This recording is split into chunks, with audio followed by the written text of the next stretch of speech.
Hello everybody. जैसा कि आप देख रहे हैं कि कोरोना वैश्विक महामारी जो हमारे देश में फैला हुआ है, इसके कारण लॉकडाउन है। तो इसके मद्देनजर रखते हुए हमारे स्कूल ने फैसला किया कि अब वीडियो क्लास जारी किया जाएगा। तो उस वीडियो क्लास के माध्यम में हर क्लास के हर एक सब्जेक्ट को चैप्टर वाइज पढ़ाया जाएगा जब तक लॉकडाउन है, और सारे टीचर एक एक सब्जेक्ट को पढ़ाएंगे। तो उसी तरह से मेरे को बोला गया कि मैं इंग्लिश ग्रामर का क्लास लूँ, तो आज मैं यहाँ पर खड़ा हूँ ताकि मैं इंग्लिश ग्रामर क्लास 5 का इंग्लिश ग्रामर का मैं पढ़ूँगा। तो इसी के साथ मैं शुरू करता हूँ कि जैसे कोरोना वैश्विक महामारी है, इसके कारण लॉकडाउन है, तो सुरक्षित रहें, घर से ना निकलें और अपने घर में ही सुरक्षित रहें।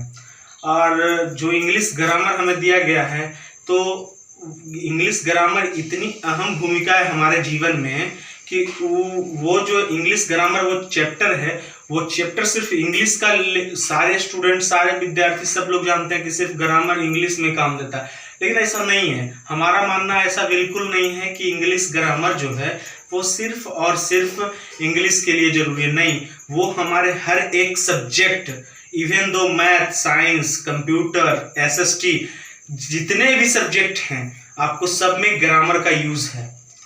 क्योंकि बिना ग्रामर के कोई एक लाइन लिख नहीं सकता है।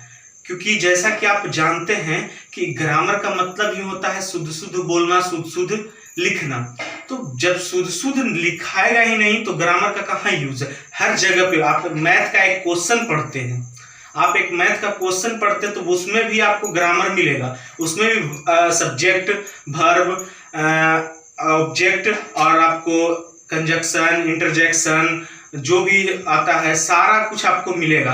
तो ग्रामर कहने का अर्थ सिर्फ यहीं तक सीमित नहीं है कि आप सिर्फ और सिर्फ इंग्लिश में, आपको इंग्लिश ग्रामर का अहम भूमिका है। ग्रामर जो है हर एक सब्जेक्ट के लिए उतना ही यूजफुल है जितना इंग्लिश के लिए।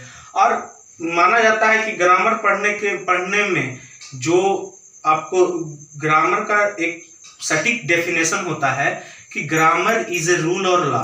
मतलब इसका हिंदी साफ होता है कि ग्रामर एक नियम और कानून से चलता है। आप कहीं भी किसी को भी आप रख नहीं सकते। आप सब्जेक्ट को सब्जेक्ट के जगह पर ही रखेंगे, ऑब्जेक्ट को ऑब्जेक्ट के जगह पर ही रखेंगे, तभी आपका ग्रामर सुइटेबल होगा, वरना गलत हो जाएगा। क्योंकि जैसा कि हम आपको बताएं कि ग्रामर जो होता है शुद्ध शुद्ध लिखना और शुद्ध शुद्ध बोलना का एक सही रूप होता है। तो जैसा कि हम क्लास 5 के ग्रामर पर आते हैं, तो ज़्यादा आगे बात आगे वीडियो में करेंगे। तो उसी के साथ हम 5 क्लास के बुक पर आते हैं, जो हमारा स्कूल पब्लिश्ड किया है बुक। हम उम्मीद करते हैं कि सारे बच्चे बुक ले लिए होंगे, जो ना लें जल्द से जल्द ले लें, ताकि हम यहाँ से जो पढ़ाएं आप वहाँ किताब में देख के आप मार्क करें और जो होमवर्क मिलता है आप उसको बनाएं। तो वो जो बुक लिस्ट सबके पास मिल गया होगा, डायरेक्टर सर सबको सेंड कर चुके हैं, और आप आसानी से मार्केट से जाके आप दुकान से बुक खरीद सकते हैं। आपको अवेलेबल मिलेगा मार्केट में, और कोई रोक टोक नहीं। और हमारा जो ऐसे भी बिहार शरीफ जो नालंदा जिला में पड़ता है वो ऑरेंज जोन में है, वो कहीं पे रुकावट नहीं है। आप जाके किताब खरीद सकते हैं, दुकान खुलती है। तो इसी के साथ बुक पे आते हैं। तो हमारा जो बुक है वो अमेजिंग कंपनी का है। वो जो बुक कितना इजी लैंग्वेज में लिखा है।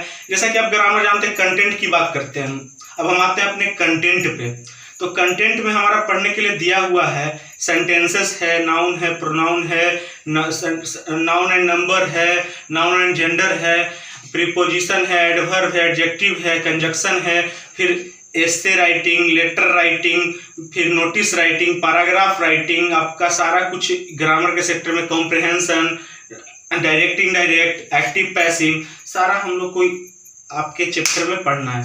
तो आपका चैप्टर में पढ़ना है, तो सारे बच्चे ध्यान से अगर सब पढ़ें तो कोई तरह की दिक्कत नहीं होगी। और हम चैप्टर बाई चैप्टर आपको यथासंभव हम आपको हर एक वीडियो में अपलोड करके देते रहेंगे, और हर एक क्वेश्चन का आंसर भी आपको मिलेगा। तो इसी के साथ हम चैप्टर की ओर बढ़ते हैं। तो आपका फर्स्ट चैप्टर है। जो बच्चे किताब निकाले हैं वो अपना फर्स्ट पृष्ठ निकालेंगे, तो वो आपका फर्स्ट चैप्टर का नाम है द सेंटेंस या फिर सेंटेंस। तो सेंटेंस जो है आपका चैप्टर का नाम है, फर्स्ट चैप्टर है सेंटेंस। तब कोई भी बुक या फिर कोई भी आपका बुक ही लिखा हुआ है कि सेंटेंस एक से ज्यादा वर्ड से मिलकर के बना होता है और उसका सही अर्थ निकलता है, उसको कहते हैं क्या? सेंटेंस। एक से ज्यादा वर्ड से मिलकर के बना होता है और एक से ज्यादा वर्ड से मिलकर के बना होता है और उसका सही अर्थ निकलता है, वो कहलाता है सेंटेंस। तो मैं सबसे पहले क्वेश्चन एक करना चाहूंगा कि एक से ज्यादा वर्ड से मिलकर के बना होता है तो फिर वर्ड कहते किसको हैं? पहले तो आपको वर्ड की जानकारी होनी चाहिए कि वर्ड कहते किसको हैं, तब तो हम सेंटेंस की ओर बढ़ेंगे, क्योंकि आपका डेफिनेशन में ही बोल दिया गया कि एक से ज्यादा वर्ड से मिलकर के बनता है बट उसका सही मीनिंग निकले। तो मैं यही पूछता हूं कि व्हाट इज वर्ड। तो first of all we have to study about word. जब तक हम पढ़ेंगे नहीं कि वर्ड कहते किसको है तो फिर सेंटेंस कैसे समझेंगे। तो जब वर्ड पे आते हैं तो वर्ड कहते हैं, ऐसे भी एक लाइन में बोलना चाहता हूं साइड से, जो होता है लेटर। तो कहा जाता है कि इंग्लिश की सबसे छोटी इकाई, the smallest unit of English is known as letter. The smallest unit of English is known as letter. तो एक से ज्यादा लेटर से मिलकर के बना होता है वर्ड, लेकिन उसका भी एक सही अर्थ निकलता है। The combination of more than one letter but it's gives appropriate meaning is called a word. तो एक वर्ड बनने के लिए एक से ज्यादा लेटर से मिलकर के बना होता है और उसका सही अर्थ निकलता है। तो अब सेंटेंस पे आते हैं।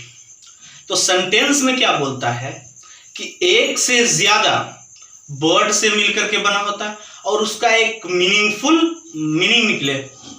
तो कहने का अर्थ ये है कि जैसे आप एक एग्जांपल हम लेते हैं, Ram is a good boy. क्या लेते हैं example? Ram is a good boy. तो Ram is a good boy, तो राम के बाद इज ही क्यों लगा, कुछ और क्यों नहीं लगा? तो ग्रामर मतलब आप जो भी पढ़ते हैं एप्रोप्रिएट पढ़िए और पूरा सटीक पढ़िए। तो यह हुआ आपका सेंटेंस कि राम एक वर्ड है, इज एक वर्ड है, ए बॉय एक वर्ड है। तो ये तीन वर्ड मिलकर के हमको क्या एक सेंटेंस दिया या नहीं दिया? अगर सबको उलट फेर कर दिया जाए, ए बॉय गुड राम ऐसे करके कुछ दे दिया जाए तो वर्ड बनेगा, सेंटेंस बनेगा? सॉरी, नहीं बनेगा। तो सेंटेंस बनाने के लिए सबका अपने अपने स्थान पे होना और सही स्थान पे होना बहुत जरूरी है और उसका सही अर्थ भी निकलना चाहिए। तो कहने का अर्थ है कि जब अभी हम चैप्टर के अंदर घुसे नहीं है, डरना नहीं है कि मैं चैप्टर पढ़ा रहा हूँ। अभी मैं इंट्रो दे रहा हूँ सेंटेंस का कि सेंटेंस होता क्या है। तो जैसे कोई भी आप लाइन बोलते हैं, जैसे मैं बोलता हूं I am going to market, मैं बाजार जा रहा हूं। तो मैं बाजार जा रहा हूं वो एक अपने आप में एक सेंटेंस है। फिर मैं एक और सेंटेंस बोलता हूं, क्या मैं बाजार जा रहा हूं? Am I go to market, am I going to market, क्या मैं बाजार जा रहा हूं? ये भी एक सेंटेंस है बट ये क्वेश्चंस के रूप में है कि क्या मैं बाजार जा रहा हूं। तो स्टेटमेंट मिलता है, जो हमको स्टेटमेंट मिलता है या फिर रिजल्ट मिलता है वो मिलता है yes I am going to market, मैं बाजार जा रहा हूं। तो सेंटेंस बहुत तरह की होती है। तो हम पहले चर्चा कर रहे थे सेंटेंस में कि एक से ज्यादा वर्ड से मिलकर के बना होता है, उसको कहते हैं सेंटेंस। और आपके किताब में भी सेम टू सेम यही लिखा हुआ है कि एक से ज्यादा वर्ड से मिलकर के बनता है सेंटेंस और उसका सही अर्थ निकले और सही अर्थ निकले।